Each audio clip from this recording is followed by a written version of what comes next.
Bharat Pakistan match নিয়ে তুমুল আগ্রহ তো প্রত্যাশিতই। আকর্ষণের কমতি নেই ভারত বাংলাদেশ ম্যাচ নিয়েও।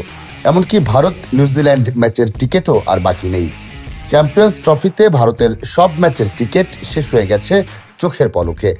পাকিস্তানে যেতে ভারতের অনিশ্চয়তা ও টানাপোড়েনের কারণে এবার চ্যাম্পিয়ন্স ট্রফির সূচি চূড়ান্ত হয়েছে অনেক দেরিতে।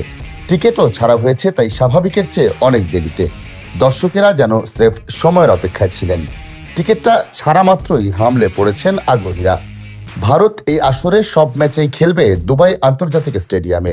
গালফ স্ট্যান্ডার্ড টাইম সোমবার বিকেল 4টায় অনলাইনে আনুষ্ঠানিকভাবে টিকিট বিক্রি শুরু হয়। কেউ না বুঝলেও আমরা আপনার প্রয়োজন বুঝি, আর তাই তো অত্যাধুনিক ফিচার সম্বলিত বিভিন্ন সাইজ আর কালারের 250-টিরও বেশি ডিজাইন অপশন নিয়ে ওয়ালটন স্মার্ট ফ্রিজ বোঝে আপনার প্রয়োজন।